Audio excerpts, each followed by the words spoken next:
What can I say? Sometimes the film is just better than the book. Is this to be endured? It shall not be. Hello and welcome to Spinster's Library. I'm Claudia, and before you unsubscribe in outrage, bear with me for a little moment. We love an adaptation here on Spinster's Library, and over the years we've discussed them quite a bit. This video is not about why books are always better than movies, and I personally have never seen an adaptation that has actually ruined a classic for me or made it worse. Netflix are having another go at Jane Austen. We've done reviews, rants, recommendations. Look at me referring to myself in the plural like I'm the actual queen. I want to talk about what I think makes a good book adaptation and what doesn't. And let me tell you, it's not about accuracy. Don't get me wrong, accuracy to the book is nice. But whenever I see people getting so hung up on it, I get the feeling that they are ignoring two pretty major factors. The first one is that television, film, and books are entirely different media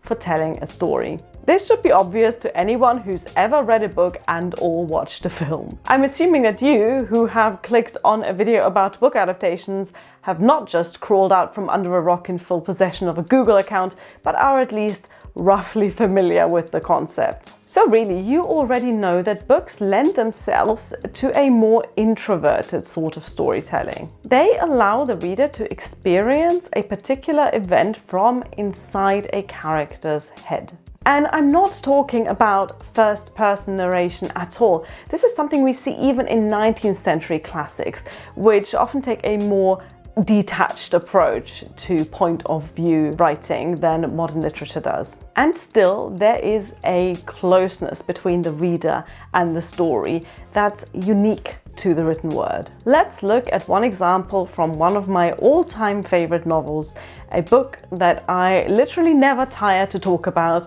Pride and Prejudice by Jane Austen. If you're tired of hearing about Pride and Prejudice by Jane Austen, I'm afraid this is not the right channel for you. So anyway, very mild spoiler for Pride and Prejudice coming up. Here's part of the scene in the book in which Elizabeth Bennet sees Pemberley, which is Mr. Darcy's country estate, for the very first time, when she's in his neighbourhood in Derbyshire. Elizabeth was delighted. She had never seen a place for which nature had done more, or where natural beauty had been so little counteracted by an awkward taste. They were all of them warm in their admiration, and at that moment she felt that to be mistress of Pemberley might be something. In any adaptation of this scene, Elizabeth's reactions and her internal thoughts have to be visualized somehow to show the viewer through external cues what the reader already knows. Like this, for example. I've never seen a place where nature has done so much, or where natural beauty has been so little counteracted by an awkward taste.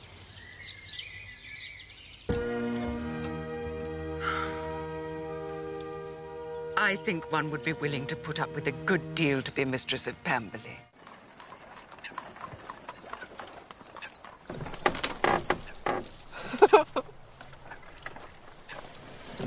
This little scene perfectly shows the strengths and weaknesses of books compared to TV and film. The adaptations are much better at showing the grandeur of Pemberley, to show not just the aforementioned natural beauty of the place, but they also showcase it as a status symbol of wealth. Just like Elizabeth, we see exactly what she's missing out on. We see the sheer enormity of the place, and we understand what that says about its owner. But her reaction to it, this feeling of, oh shit, maybe I was a bit hasty in my previous dealings with this man. This reaction, which is so punchy and succinct in the book, is somewhat awkwardly externalized in the adaptations, either by making her or another character say her thoughts out loud, or by having her make a reaction face worthy of a YouTube video thumbnail. This difference is the reason why I personally find books so much more immersive than visual media. I can bawl my eyes out at sad literature. It's so much more emotive to me than film and television, which always has this layer of translation between the viewer and the subject matter. To me, It's a more detached sort of medium. This isn't to say that films and TV can't be emotive, of course, because the flip side is the way that visual media can use non-verbal cues to do what, Minervi? You're a non-verbal cue. Because the flip side is the way visual media can use non-verbal cues to communicate something in a way that's quite literally impossible in a book. A book author has the power of words. And that's it. That's still more power than you've got, isn't it?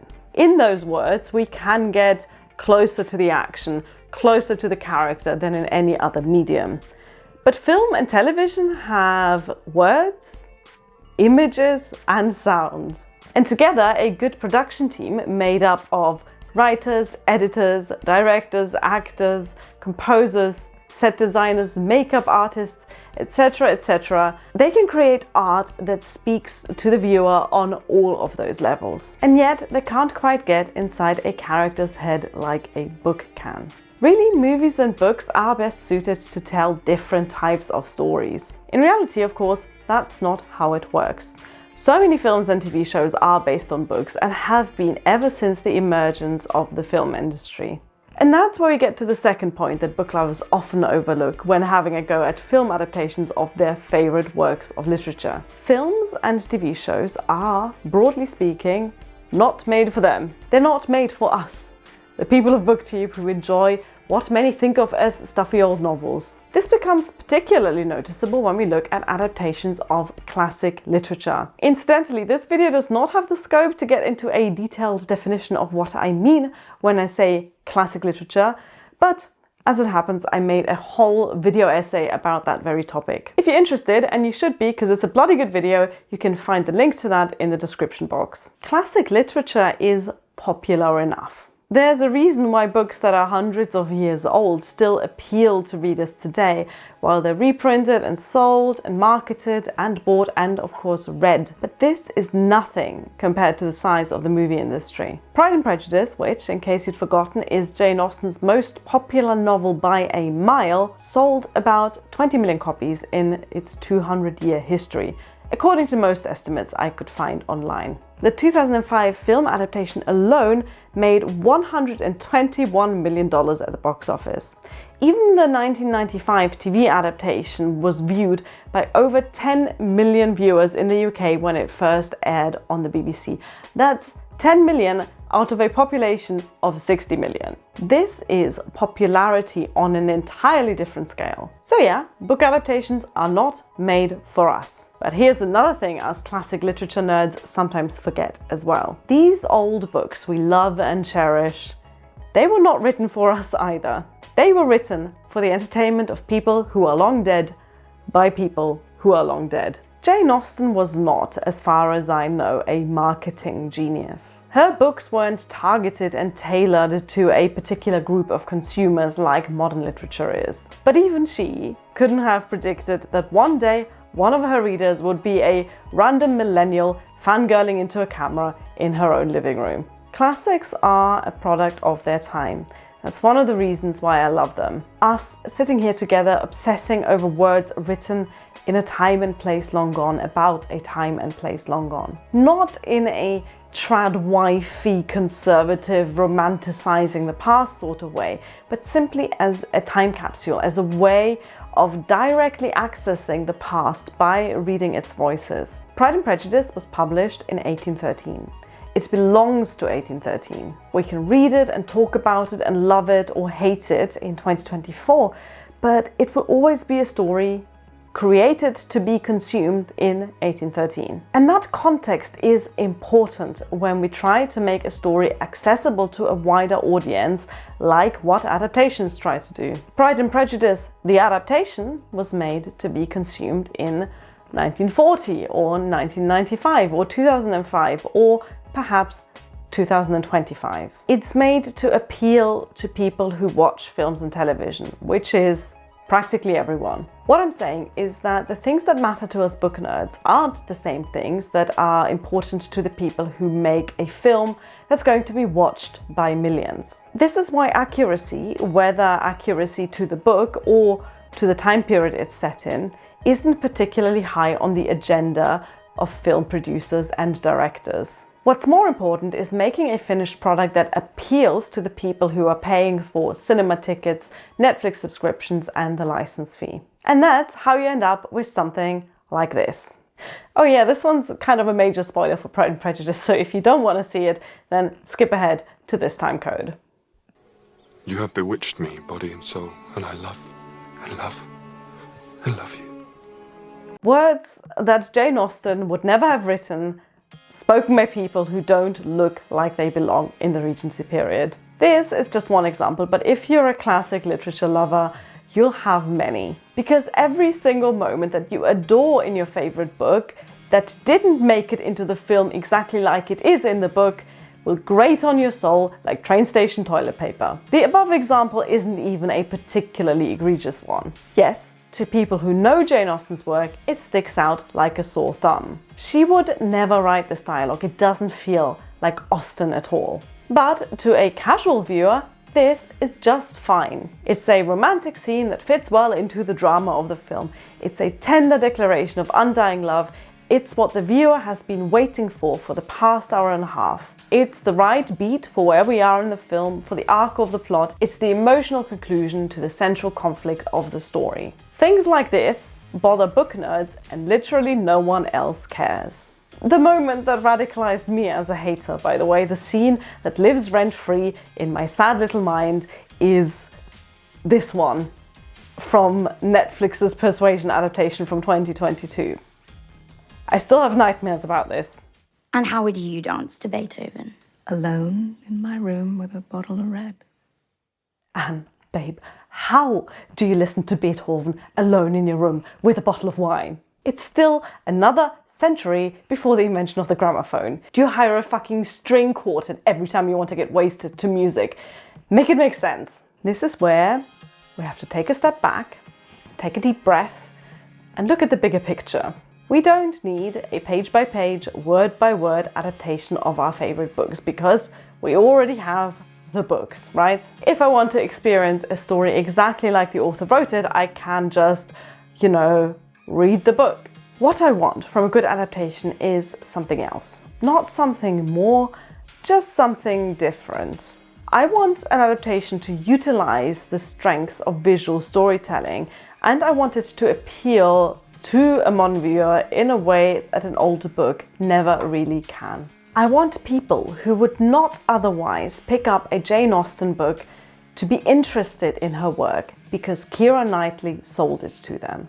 And when a film gets those things just right, then yes, an adaptation can be better than the book, even better than an already excellent book. Persuasion 2022 is a train wreck of an adaptation, whichever way you look at it, but we'll get to that again later. So here's some examples of adaptations that are not very faithful at all to their books, but that are all the more effective for it. The first one is quite possibly the most controversial take I have in this video, because once again, sticking with Jane Austen. Sense and Sensibility is iconic because it's a Jane Austen novel, but it's also one of her less well-loved ones. It regularly occupies the bottom rank in people's favorite Jane Austen books lists and is generally known for being not as good as Pride and Prejudice. Sense and Sensibility is not the most accessible of Austen's novels. It starts with a chapter-long family chronicle before we're even introduced to the main characters. It has two protagonists, one of whom is so closed off as a character that not even the reader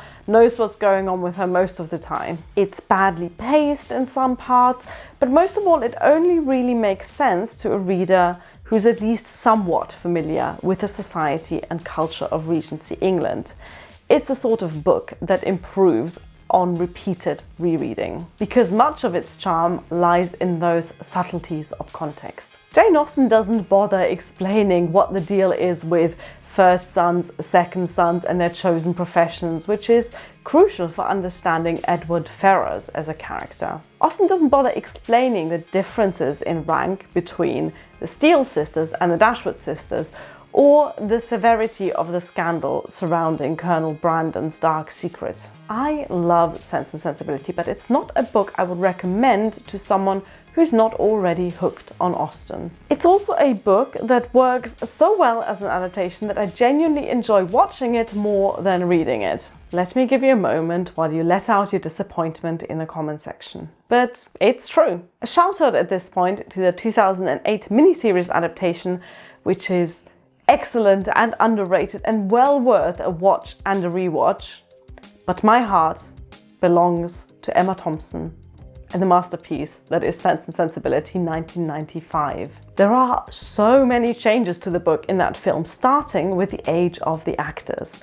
Emma Thompson was 35 when she played Eleanor Dashwood, who's 19 in the book. The Eleanor Dashwood in the film is decidedly not 19. This changes so much about her character that I can understand why people are annoyed at this casting choice. But I think it works really well. A modern audience can sympathize with the plight of a woman in her 30s living with her mother and her much younger sisters and being subjected to the whims of those around her. The viewer feels her sheer exhaustion and the anxiety and worry of ending up a spinster with no agency or money if she doesn't make a match and quick. It adds a sense of urgency and severity to her romance. Another character who gets a big old makeover in the film is Edward Ferrars. In the book, he's one of the least attractive, least convincing of Austen's love interests. He's nowhere near as off-putting as Mansfield Park's Edmund Bertram, but he's definitely near the bottom of the barrel when it comes to Austen's men. He lacks character, he lacks warmth, he famously lacks a backbone. The film gave him all of that, wrapped up in the physical perfection that is mid-1990s Hugh Grant. And yes, most of his performance is just Hugh Grant doing what Hugh Grant does, which is be very posh and stutter and flip his beautiful hair.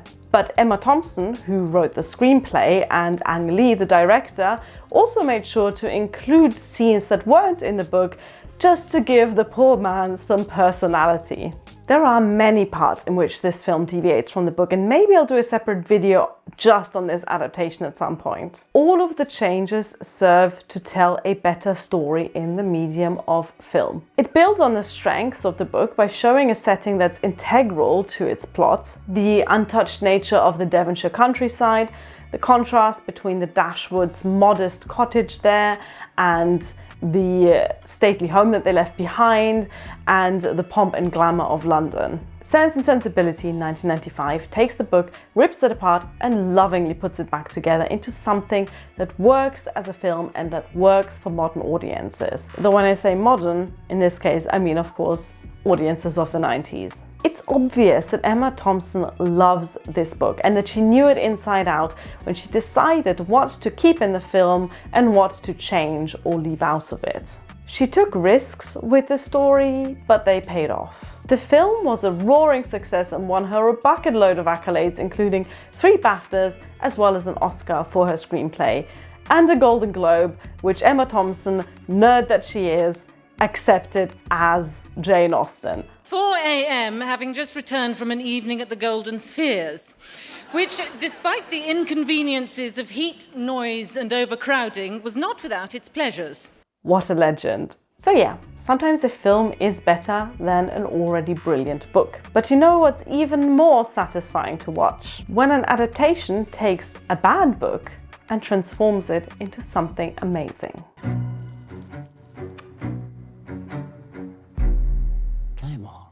I recently read Rivals by Jilly Cooper. This is an absolute brick of a novel published in 1988 and belongs to a genre of later 20th century fiction I've only recently learned is called a bonkbuster. I made a whole video about this book if you're curious and you want to see me suffer, but basically imagine a 1980s soap opera with added porn. This was the first and very likely the last time I've read a Jilly Cooper novel.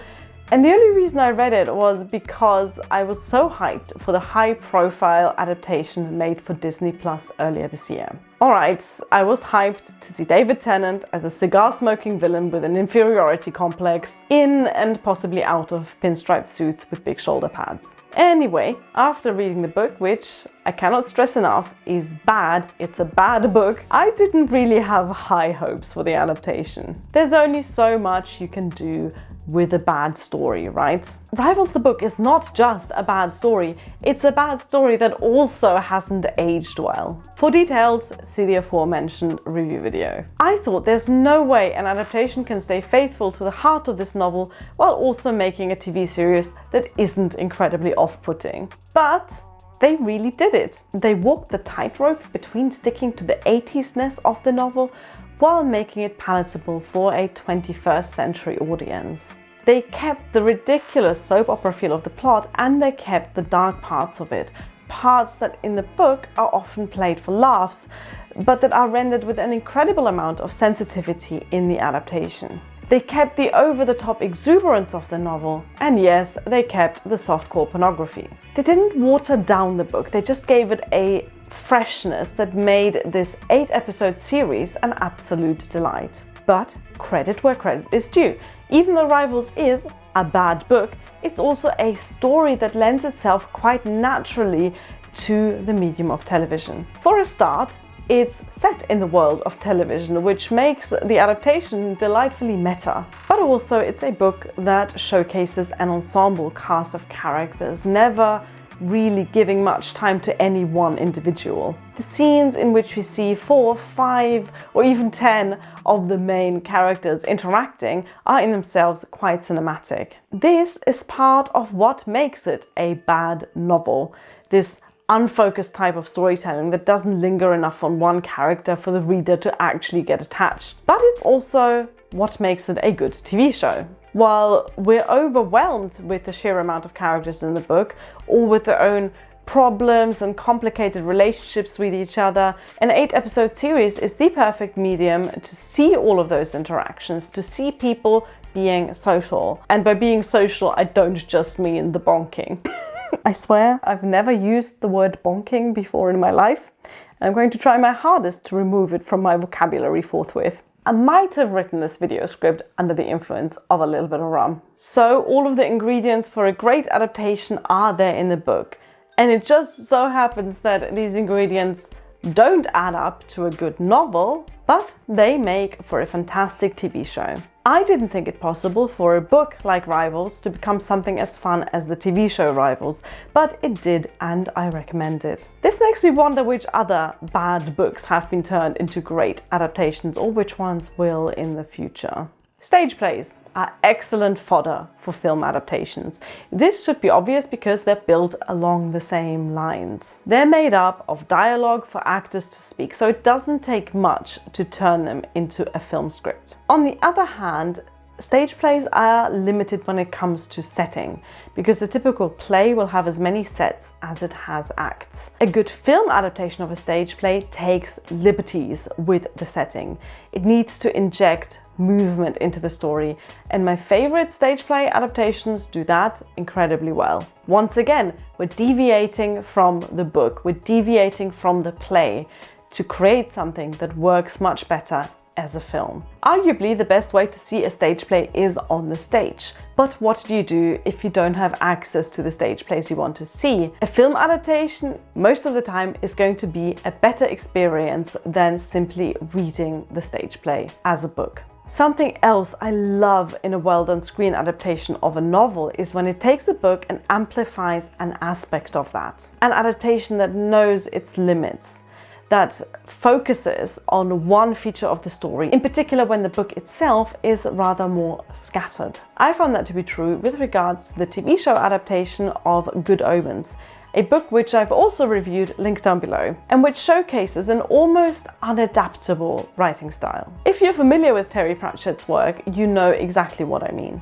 I don't think it's a coincidence that Terry Pratchett's Discworld novels have so far just not done well as adaptations. Pratchett was an author who perfected the art of written comedy. He's often mentioned alongside Douglas Adams in that regard, but to me his writing is sharper, cleverer, funnier, and more heartfelt. It also only really works when written down. Good Omens, which was co-written with the now rightfully disgraced Neil Gaiman, is not nearly as well crafted. But the adaptation took this somewhat disjointed book that works mostly as satire, picked out the bits of actual plot in between the random 80s pop culture references, and turned that rough diamond into an absolute feast of an adaptation. This adaptation once again strays pretty far from the book in parts, but the book is there at its core. It provides the building blocks of the story. You can tell the difference if you also watch the second season, which is not based on a book. It has an entirely different vibe and is arguably worse. Something all these adaptations have in common, all the ones I've raved about in this video, is a deep respect and love for the source material. You can't just rip a book to shreds willy-nilly with no regard for the story at its core. That's what went wrong with that disastrous Persuasion adaptation. It's not the modernizing that made it a bad film or the deviations from the plot. It's the complete disregard for Jane Austen's characters and story. It feels almost spiteful as an adaptation. Like it was written by someone who hated the book, some egomaniac who didn't get it and thought they could do a better job than Jane Austen. A good adaptation takes a book, understands it, and then translates it into film, while keeping its heart intact. A good adaptation knows that it needs to appeal to a different audience than a book does, but it also knows to treat the story with respect. It knows when to strive for accuracy and when to take liberties. Even a bad book deserves love. Except for this one. This one deserves nothing. Fans of classic literature often complain about adaptations being dumbed down, and this is a mindset we need to move away from. I see this complaint so many times in my own comment section, and I'm asking you to stop. There's a real snobbery around the topic, and this stems from this absurd expectation that a film needs to check the same boxes as a book. It doesn't. What we want is to get more people interested in the classic books we love. We don't get there by gatekeeping. An adaptation sometimes just has to spell out the things that are between the lines in a book. A good adaptation does this with finesse, a bad one with a sledgehammer. Right, I think we're getting to the limits of what's an appropriate length for a booktube video that's not even really about books. I'm going to keep watching adaptations of the books that I read, and I'm going to keep having thoughts about them, and I'm going to keep putting those thoughts into videos. With that in mind, thank you for watching. Bye!